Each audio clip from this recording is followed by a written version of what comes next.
Well, I'm happy to talk to you about what we believe are the major challenges in child health and nutrition in polycrisis settings, not just from a pure diagnostic angle, but also importantly from the opportunities that they present to us. So, what I'll cover in the next 30 minutes or so is really what do we mean by polycrises? Are there definitions out there that would allow us to get a better handle on it? Importantly, why does it matter? Why should people be concerned about the confluence of many of these challenges in various geographies? I'll talk a little bit about how many of the elements of polycrisis, particularly climate change and conflict, impact on nutrition, and some of the emerging evidence around the first 1,000 days in particular in terms of its relevance. What is our current evidence around interventions and gaps as they exist? And then I will finish with some thoughts on the current challenges on war and nutrition in our times. So let's start by looking at what the academic definitions of polycrises are. And these rather dense definitions from the Cascade Institute or the World Economic Forum Global Risk Reports talk about largely interconnected risks, concurrent shocks, and and perhaps causal entanglement of many of these crises in a way that they produce egregious effects, which are multiples of the harms and not just accumulation of different types of risks. In a more specific manner, Davies and Hobson have identified several points that are called attributes of polycrises, and I list them here. I will not go through all of them. The important things to note here are a lack of clear boundaries between these crises in time and space. So they don't necessarily have to be concurrent. They could be consequential. One follows the other. And of course, the importance of recognizing that the harms of these polycrises would be potentially much greater than the sums of the individual components. In quantitative terms, people have tried to look at this in various manners. Our own group has been very interested in this, and we've tried to sort out from the global evidence several data sets that allow us to look at quantification of the impact of polycrisis at population level. And many of these indices or scores are derived from indicators that are listed here. So the Global Health Security Index looks at the risk of outbreaks and pandemics in various geographies. This is an important measure following COVID-19 deaths due to conflict, which are still largely dependent upon Uppsala's conflict center data on battle-related deaths, displacement, migration, as well as forceful displacement, a climate vulnerability, which is a relatively new assessment, but it also tells you a little bit about how countries are at risk of climate shocks. And then, of course, linked to it are very important elements of economic degradation or poverty and food insecurity. The data sources for this are available for almost all the LMICs. So 131 countries were categorized into five groups based on the lowest to the highest polycrisis rankings based on these indicators. And some of these data sources are here, and you can look at these independently yourselves. Now, if you do that, the world appears to have five categories of polycrises, excluding the high income countries, obviously, from the highest to the lowest risks. Some of the lowest risks are largely in Southeast Asia. You can see Central Asia and China, and many countries of South Asia and Sub Saharan Africa are at very high polycrisis risks. Now, let's try and look at this from two angles. If this is indeed the polycrisis map of the world, then how is mortality clustered in relation to these polycrises? And the mortality we're most interested in is maternal mortality, and this is the distribution of maternal deaths in low and middle income countries. And you can see the geographic homology is the number of maternal deaths that we know currently in 2020 from 2025. And if you look at child mortality, you can see very clearly there is a significant overlap between the two. Now, if you look at the distribution of these deaths by these polycrisis categories that I've identified to you, These 28 countries, which are at the highest risk of polycrisis, between them have close to around 55 to 60% of all current child deaths in the world. That's a huge number. And if you take maternal deaths, that's around 70% of all maternal deaths clustered in these 28 countries alone. So these matter. To answer the question, why do these matter? Because this is what is holding global progress in sustainable development goals and mortality reduction back. And if you were to add to these 28 countries at highest risk here, another 29 countries at high risk, which is the next category, then these figures very easily become close to around 80-90% of all the deaths that we currently struggle with. What about nutrition? Now I'm going to largely look at undernutrition. And the parameters of undernutrition that we have, as many of you know, are stunting in children under 5. Close to around 148 million children under 5 are stunted every year, largely distributed in the geographies in sub-Saharan Africa and South Asia. South Asia has a very large number because of the population density in that area, and comparable distribution of childhood wasting. These numbers are close to around 40 million or thereabouts. They fluctuate according to measurement parameters. Now, in a simple assessment, if you were to look at distribution of stunting, wasting, underweight in these polycrises categories, you can see that stunting is largely distributed in these top two categories. Similarly, wasting is, as well as underweight. Now, within these polycrisis categories, if we were to pull out conflict as a driver, then you can also see how conflict has a disproportionate proportion of stunted children, wasted children, and children who are underweight. And in numerical terms, just like I've shown you for mortality, if I was to show you the numbers for undernutrition by these polycrisis categories, you will see easily that stunting, around half of all stunting is in these 28 countries. A lower proportion of wasting is because the wasting numbers are distributed more ubiquitously. But if you were to take the high and highest categories of these 57 countries, then almost all of this wasting and almost 85% of all the stunting is clustered in these countries. So it's a big deal. And it is a very important, therefore, to understand what may be the drivers of undernutrition and child mortality in these kind of settings, and not just a simplified notion of lack of availability of health services, nutrition services, but what else in these polycrisis settings drives childhood undernutrition. So let's unpack this a little bit from the lens of undernutrition in LMICs and take climate change as an example. So there has been work on this, and people have tried to look at conceptually as to how climate change relates with food systems, nutrition, and nutrition-related outcomes. This body of work, published about a year and a half ago, looked at a range of climate crises seen here, weather change, greenhouse gas, anthropogenic drivers, and looked at how they related things like food production, food environment, and nutrition outcomes. These 844 reports that were perused also looked at potential mechanisms. And when you look at the mechanisms, a lot of attention was largely focused on food insecurity, agro-environments, diets, and relatively little on other drivers of undernutrition which related to health impacts of climate change. Now, what are those health impacts of climate change that we're all becoming very aware of? And they are largely related to the interface of maternal, newborn, and infant nutrition.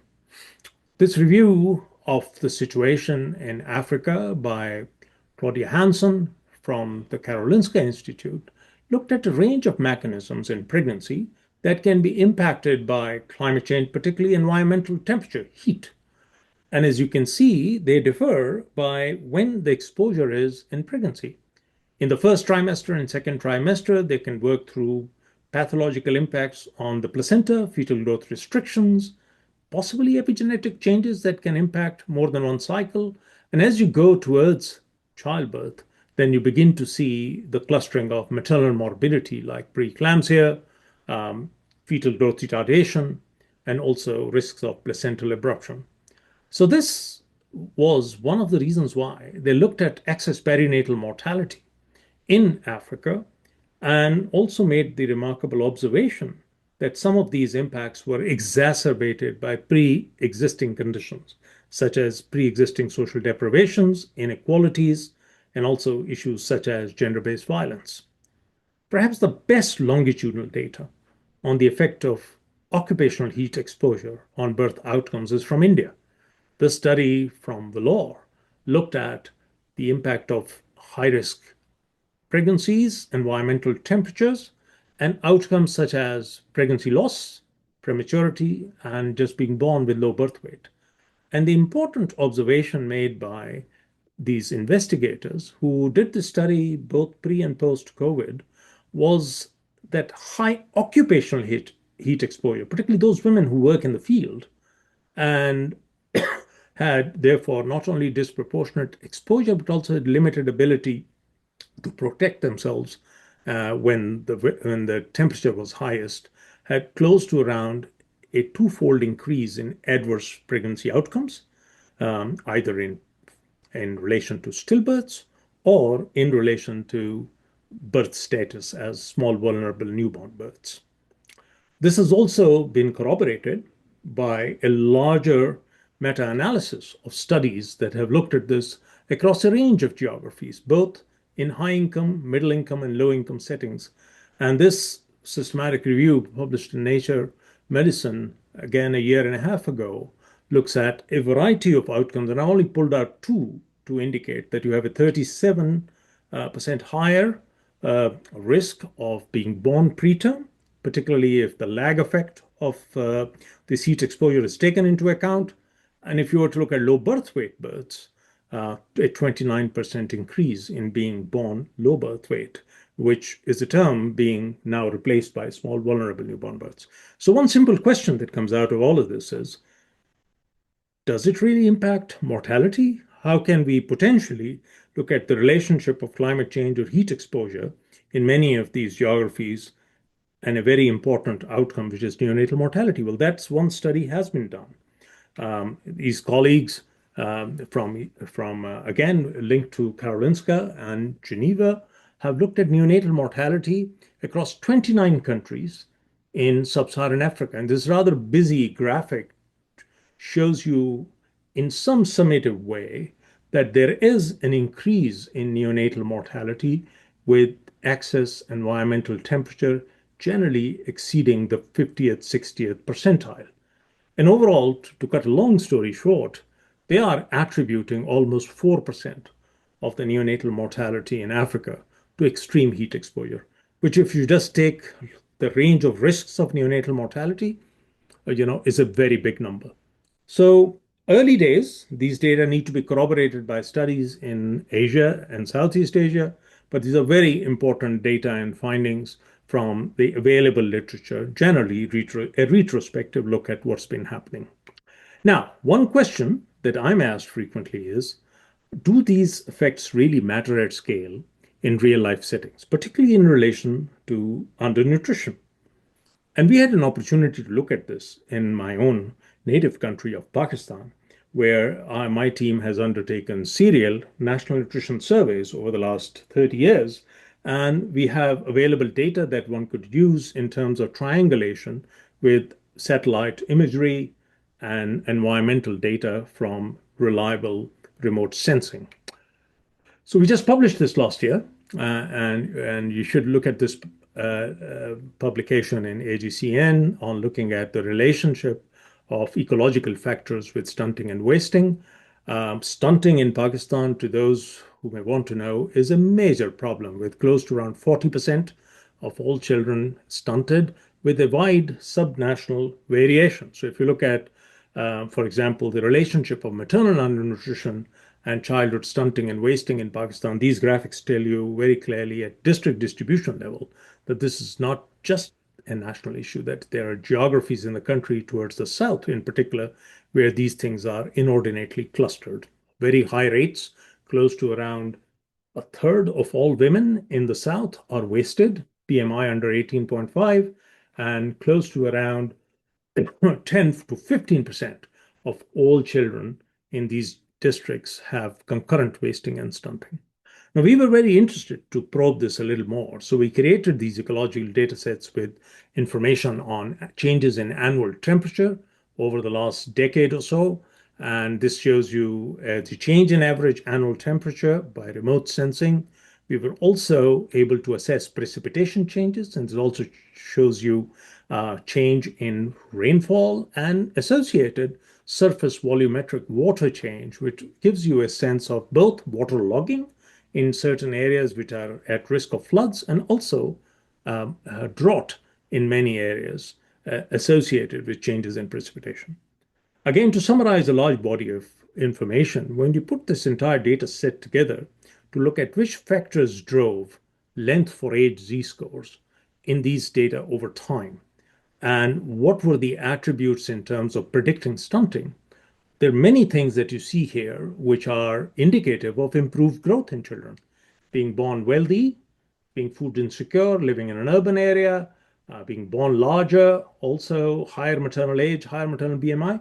But importantly, you can see the negative contribution in this multivariate model of changes in environmental temperature, also precipitation, and morbidity such as diarrhea in the last 2 weeks. And very interestingly, you see almost the same associations, albeit a lower number of drivers for childhood wasting as well. So it is becoming very clear that in many of these geographies, with changes in environmental temperature, water security, possibly proxy use of agriculture, food production, that climate change is an extremely important driver, particularly in terms of early infancy and exposures of women in pregnancy. So what else can we see in terms of geographic distribution of climate change, food insecurity in the context of polycrisis? The first thing to note is that climate change is a threat multiplier, that you see these compounded fragility risks of conflict in the context of climate change, population growth, and also insecurity, which extends often to political tensions between countries the moment resources become restricted. Very few people are cognizant of the fact that many of the current conflicts that we are encountering in parts of the world, particularly in the MENA region, in North Africa, Horn of Africa, have as underlying factors very important um, conflicts related to local resources, livestock, and water availability for agriculture. And you see this very clearly in terms of what are the drivers for food insecurity in these very geographies. These data from FAO look at the number of countries with overlapping food crisis drivers. And the three drivers they looked at are conflict, climate extremes, and economic shocks. And as you can see, in 25 countries of the ones that they saw, close to around 54 countries, all of these three drivers existed. And in others, a combination of two drivers existed, affecting millions of people, about around 270 million overall in terms of this particular assessment. You see this also as underlying factors emerging from recent conflicts. Very few people recognize the fact that the Syrian conflict principally started about 10 years ago because of a conflict related to sharing of water and water restriction in one particular geography. So this is an important area to recognize as resources become restricted. Many of you may have heard there were plans to evacuate the population of Tehran because there was no water. There would be no water because of climate change and the drop in the subsoil water. But be that as it may, if you look at the current distribution of conflicts, as you see in relation to geographies, it's very clear that where we have population-related climate risks, as you see identified here in this particular part of Africa, which is basically the Sahel area, you also see the distribution of conflict and displacement in the same geography. This is from a recent paper last year on Countdown. Each one of these dots and colors represent the clustering of displacement and conflict, and they are also largely related to the same geographies. You see this also in hunger hotspot reports. These are also geographies where you have food insecurity and extreme hunger risks. And the fourth big challenge, which has emerged since early last year, is now an almost disappearance and collapse of global financing. So the big financing challenge or risk relates to also a massive reduction in not just development financing, but sorry to say, humanitarian financing. So these are the overlapping challenges, colleagues, that we currently think are contributing to polycrisis situations and their impact at health and nutrition outcomes at a population level. Climate change and conflict in particular, are egregious because they can not only lead to conflict, but conflict itself can worsen climate change. And our big interest in this space is our current reviews indicate that there is precious little work on integrating climate resilience adaptation in conflict and humanitarian settings, something that we hope to change and hope to shed greater light on it. So, quickly moving on, what can and should be done? So, what is the current existing body of knowledge? Now, we looked at this some years ago as part of the work on humanitarian and fragile settings in terms of guidance and guidelines that existed. This body of work, led by PMNCH, evaluated over 140 documents. We have now looked at close to 200 and looked at both natural disasters as well as things that related to climate resilience adaptation in these conflict settings.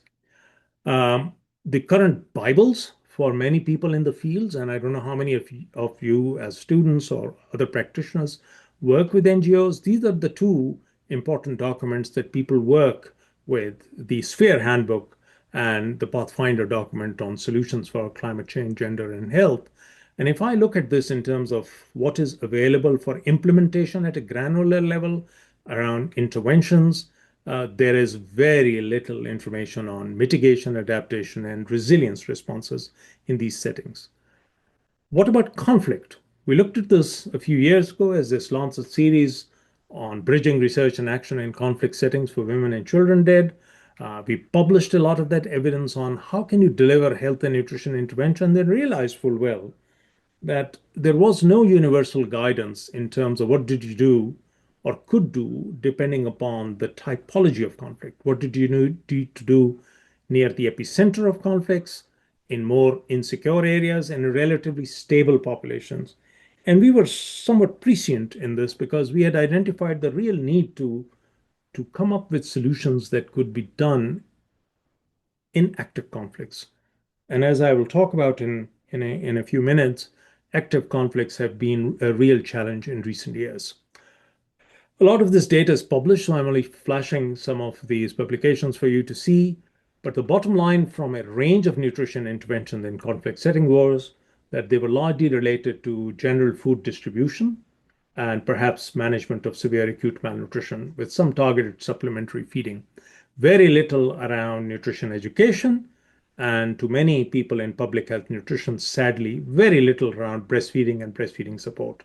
My group is currently working with the Lawson Foundation on trying to look at this with a more granular fashion in terms of what guidance could make things better. But this is a real disaster right now because when you look at the figures, in many of these conflict settings, exclusive breastfeeding rates are very low, and breast milk substitute distribution is largely very haphazard and poorly regulated.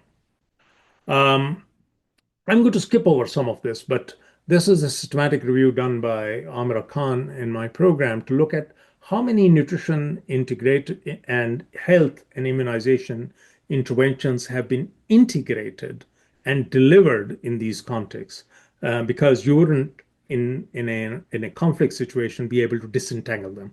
So there is a lot of information on pure nutrition interventions, food distribution systems, but we were interested to see if health workers were doing things in an integrated manner. And we looked at a reasonably large number of reports, as you can see, close to around uh, uh, 93 studies and 100 plus reports.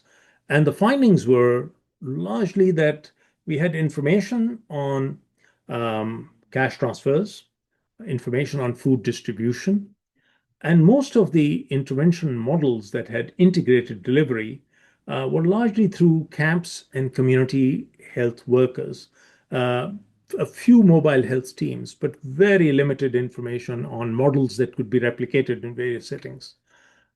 These studies span the very geographies that I've been talking about, and they are a reasonably large number of reports that one could collate. And the evidence that they work can only be pooled for a limited number of studies. So, yes, there is an impact on underweight reduction by some of these interventions, but most people have not been able to capture this because in most such settings, there is very little emphasis on measurement or seeing the effects of interventions. It is largely around a service delivery model. And not very surprisingly, you don't see a huge effect, but you see an effect on stunting. And you see also um, a very limited data on wasting, which is not very surprising given the short period of time of follow-up in many of these studies.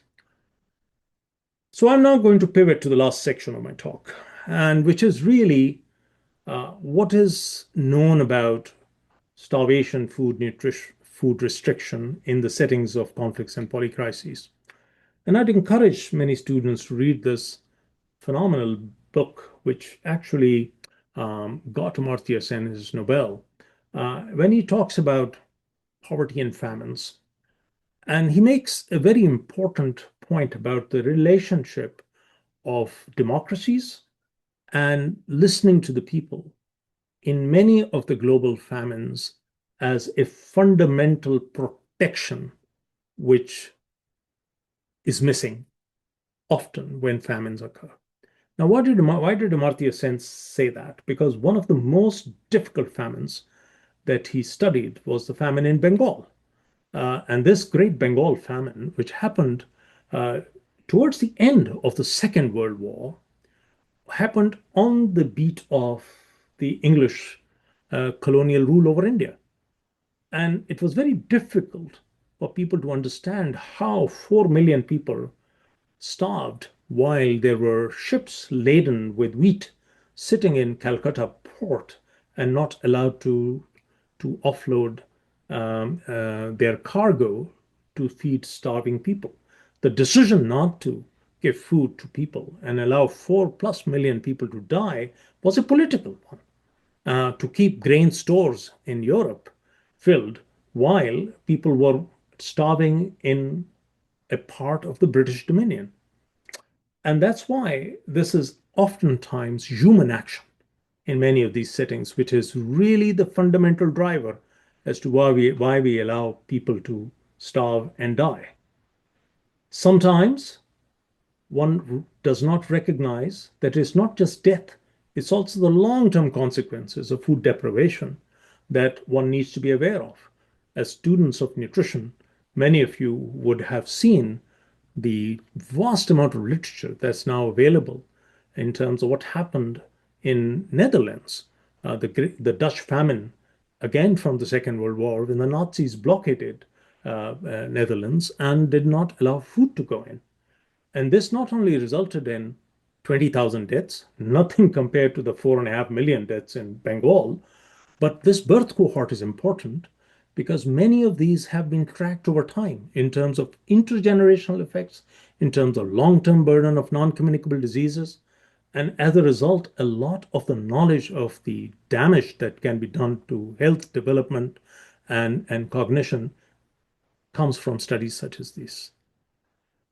Following the Second World War, the most remarkable and perhaps preventable famine that the world saw was in the consequence of the Biafran War.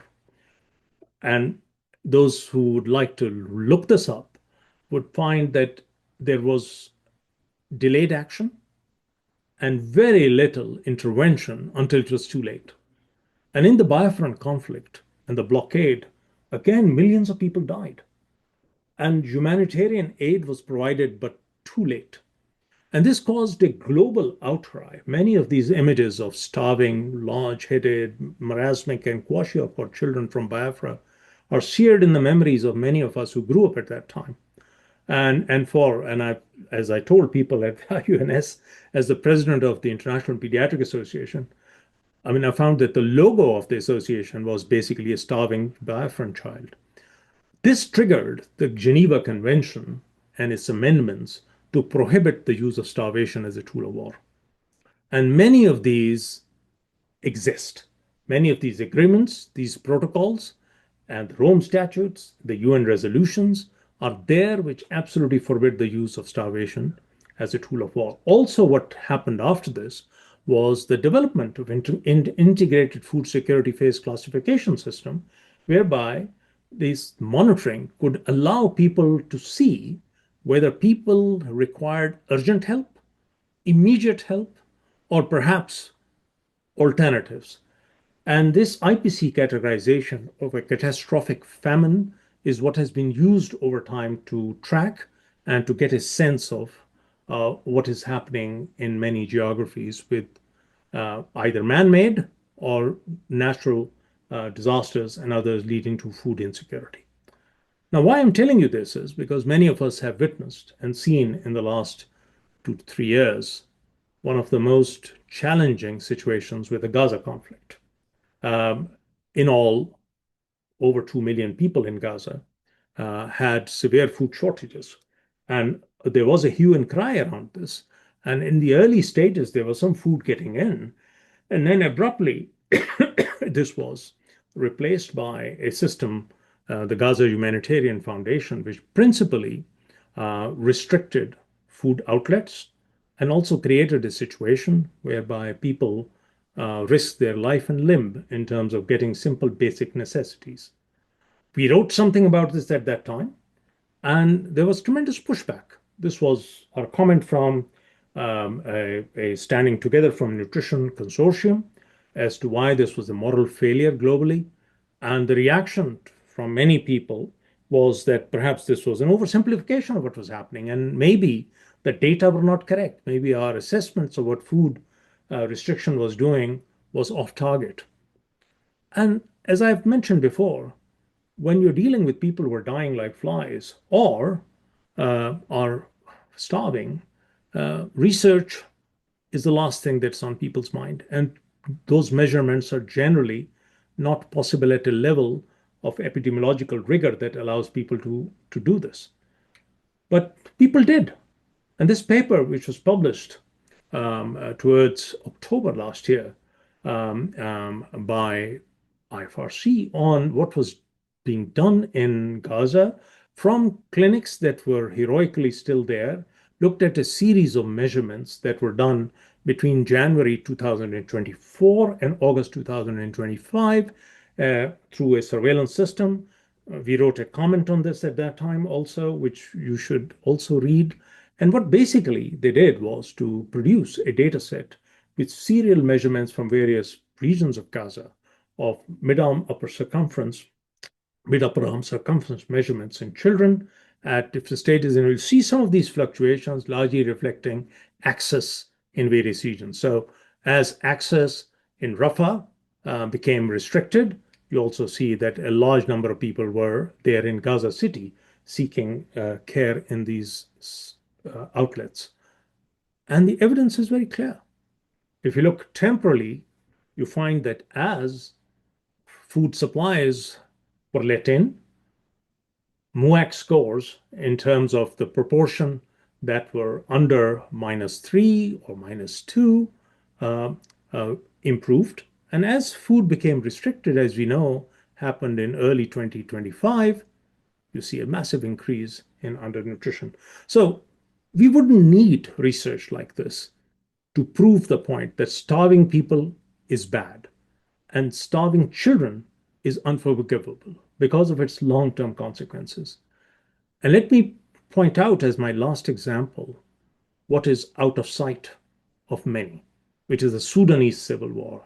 This is now not a Jewish Muslim fight. This is Muslims fighting Muslims in one of the worst humanitarian crises in the world.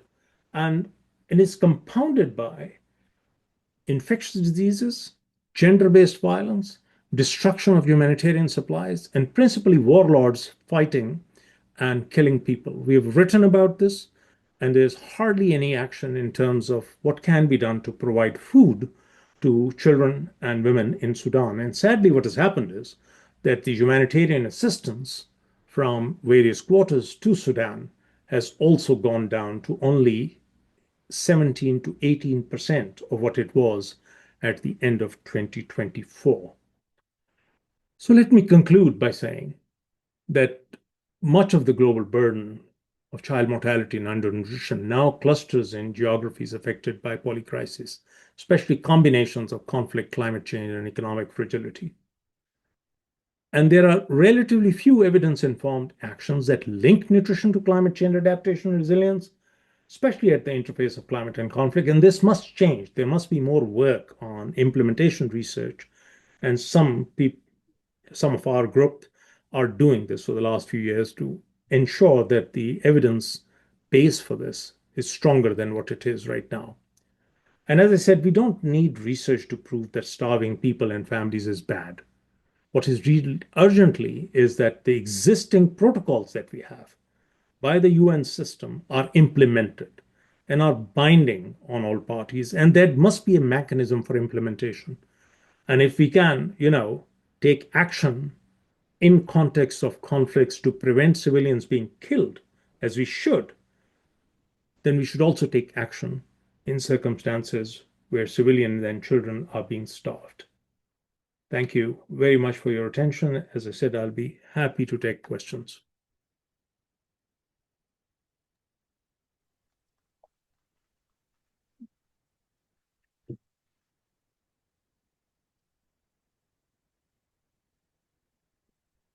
Colleagues, did that come through?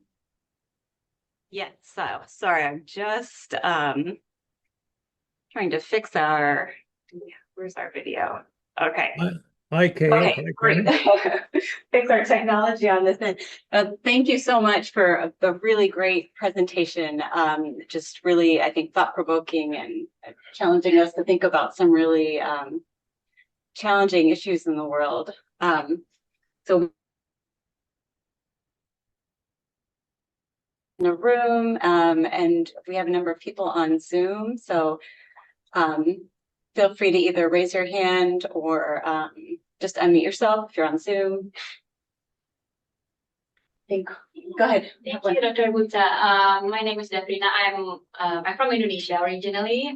So I have a questions, maybe two questions, but kind of related. So I'm really interested in this indicator of polycrisis and how it overlaps with the conventional quantification of income across countries, for example, like how much overlap do we see between those two indicators? For example, there are some, in countries that are in polycrisis but middle income, so maybe that's my first question.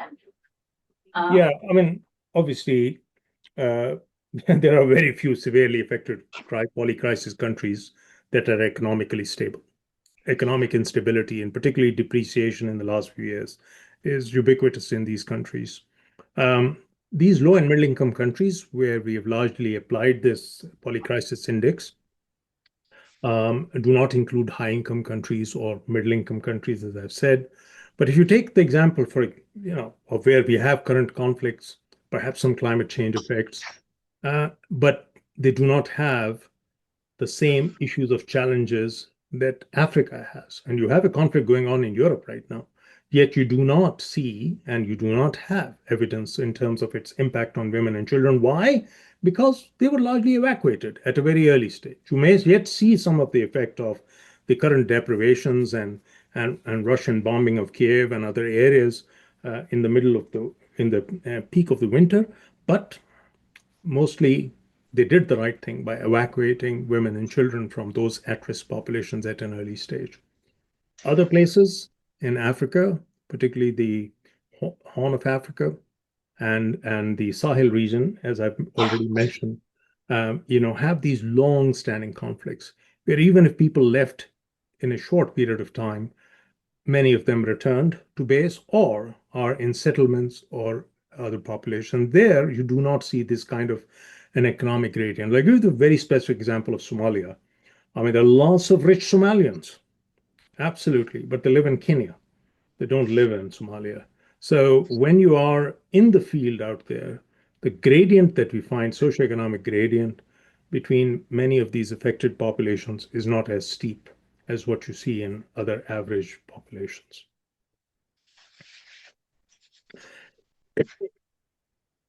Okay.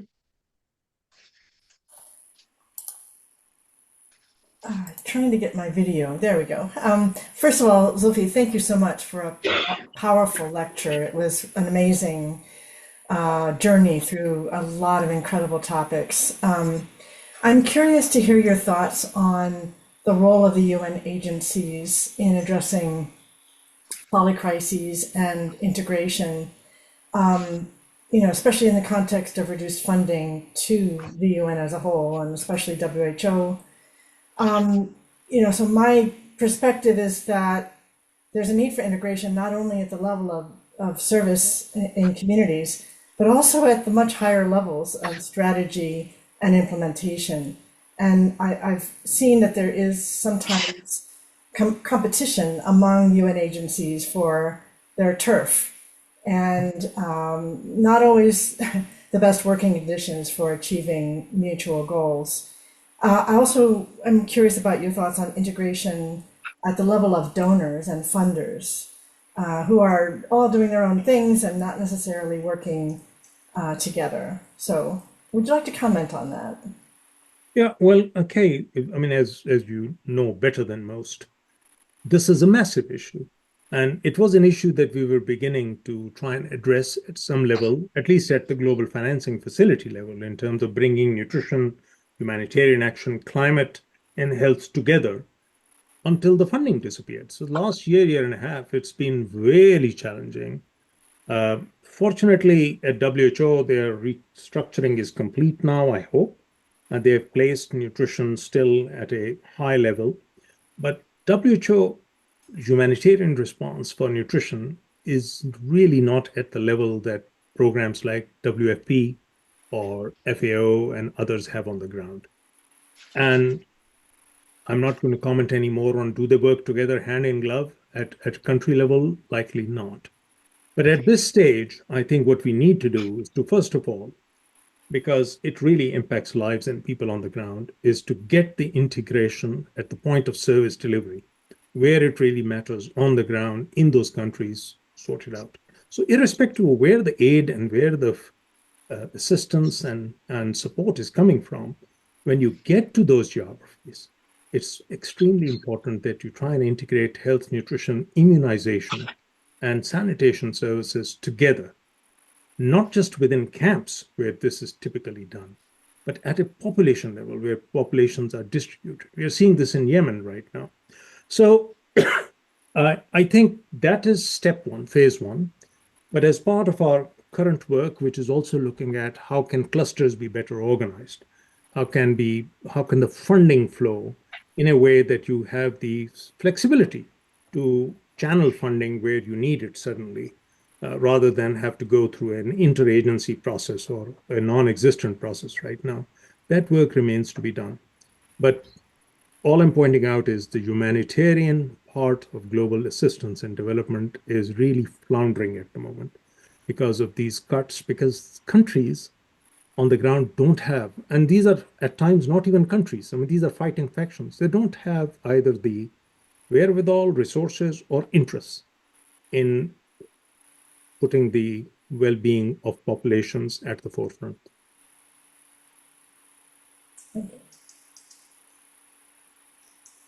I have a question also, thinking about the points that you brought up about doing research in conflict situations and just the challenges of getting that information. And I guess I'll preface the question with I really appreciate your point that you may not need really precise estimates of one thing or another to just know that there's action is needed. But so I guess so. So with that, I guess I'm wondering, do you see that like with changes in technology for data collection that may be changing, like with mobile data collection or even remote measurement, if that's possible, or is that not the issue? I'm just wondering if you see that may change or maybe not in terms of research and conflict settings. If you read our Lancet comment on documenting atrocity or research in the context of what was done, we made exactly the same point, that there has to be global progress in getting some rough estimates. So per capita food availability, how many people are there? Do they have enough food stores in their environment? If with remote sensing, we can get down to the level of granularity that you can actually look at food environment and access and distance, then you can do all of that. And that will not be then dependent upon a particular government or somebody stopping you from getting that information. So I think action in many of these geographies could be accelerated by the use of appropriate technology, not just technology, also in terms of remote sensing, but also AI systems, which will get you those answers rapidly and quickly. But they need to be channeled and need to be developed in a way that you could not only assess quickly, but also act. And it's the action part that's problematic right now. When I said we don't need research in these settings, it was just to make the point. We don't need mechanistic research, in my opinion, to say, does food restriction lead to ill health or adverse outcomes? I think those points are really well taken and proven now. What we should have is implementation research on how can we act, how can we identify, how can we target, how can we have geospatial methods that allow us to capture that information and develop response systems, and also accountability for people who are on the ground. Thank you. No, that makes a lot of sense. Any other questions in the room, online? Yes, we have. Yes, so yeah, so because I've seen my home country, Indonesia. There, we are categorized as low crisis, but we do still have high rate of stunting. So I'm wondering, to identify the indicators itself. I know now, like, we have the conflict of climate-related indicators. So is there any like expansion of like maybe like women rights or any other aspect of when we define the concept itself? Well, I mean, I think in Indonesia, a country that I know a little bit about, I mean, the stunting rates are related to socioeconomic gradients and also geographic diversity. I mean, there are parts of the population where you should not have any stunting, and you have stunting. And there are other places, given that the vastness of the country and the geographic dispersion, where stunting rates have not changed as much. So if you look behind some of the drivers of stunting in a country like Indonesia and compare that with others where, in the region, the drivers are socioeconomic inequalities. The drivers are also at times ethnicity, marginalization, lack of resources, and also importantly, how much focus there is within the health system or nutrition system on reaching the poorest of the poor. Indonesia has now started a free meal program rather than a targeted program to reach those who need it most. So many of us are concerned that blanket, provision of free lunch for everybody is not necessarily a solution in a country that's also concurrently dealing with a rise in overweight, obesity, and non-communicable diseases. Yeah.